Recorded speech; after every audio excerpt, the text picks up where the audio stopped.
SIR ಅನ್ನು ಸಾಕಷ್ಟು ವಿರೋಧ ಮಾಡಿದರು. ಆದರೂ 66 ಲಕ್ಷ ನಮ್ಮ ಇಲ್ಲಿಯ ಮತದಾರರನ್ನು ಕಟ್ ಮಾಡಿದರು.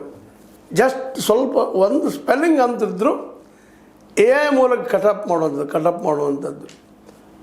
ಅಂದರೆ ಇಲ್ಲಿವರೆಗೆ ಎಲೆಕ್ಷನ್ ಕಮಿಷನ್ ಮಾಡಿದಂತಹ ಒಂದೇನಪ್ಪ ಮುಗಿಸಿಬಿಡುವಂಥದ್ದು ಸರ್ವೆಯನ್ನು ಮಾಡಿ ಬಂದಕ್ಕಾಗಿ ಕೆಲವೊಮ್ಮೆ ಏನಪ್ಪ ಅಂದರೆ ಸಣ್ಣ ಮೈನರ್ ಮಿಸ್ಟೇಕ್ಸ್ ನಿಜವಾಗಿಯೂ 5 ವರ್ಷಕ್ಕೊಮ್ಮೆ, ಪ್ರತಿ ವರ್ಷಕ್ಕೊಮ್ಮೆ, 6 ವರ್ಷಕ್ಕೊಮ್ಮೆ, ಏನಪ್ಪ ಪ್ರತಿ 5 ವರ್ಷಕ್ಕೊಮ್ಮೆ ನಡೀತಲೇ ಇರ್ತದೆ ಸಂಶೋಧನೆ.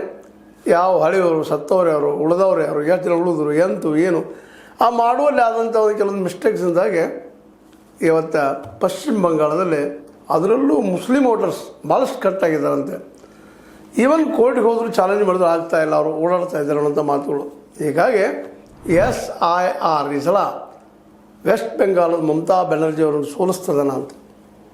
ಅದಕ್ಕಾಗಿ ಬೆನರ್ಜಿ ಅವರು ಸಾಕಷ್ಟು ಮೂಮೆಂಟ್ ಮಾಡ್ತಾ ಇದ್ದಾರೆ. ಎಲೆಕ್ಷನ್ ಸಂದರ್ಭದಲ್ಲೇ ಜನರನ್ನ ಬಡದೆಬ್ಬಿಸೋ ಕೆಲಸ ಮಾಡ್ತಾ ಇದ್ದಾರೆ. ಅದೇ ಸಂದರ್ಭದಲ್ಲೇ ನಮ್ಮ ಮೋದಿ ಸರ್ಕಾರ ಆದರೂ ಸಹಿತ, BJP ಸರ್ಕಾರ ಆದರೂ ಸಹಿತ ಈ ಒಂದು ಸಮಯವನ್ನು ತಮಗೆ ಬೇಕಾದ ಉಪಯೋಗ ಮಾಡಿಕೊಂಡು ಗೆದ್ದೆತ್ತಿರಬೇಕು ಅನ್ನೋಂಥ ಪ್ರಯತ್ನ ಈ ದಿಶೆಯಲ್ಲಿ ಇವತ್ತು ಈ ತಮಿಳುನಾಡು ಮತ್ತು ವೆಸ್ಟ್ ಬೆಂಗಾಲದಲ್ಲೇ ಈಗ ಮತದಾನ ಸ್ಟಾರ್ಟ್ ಆಗ್ಯದ.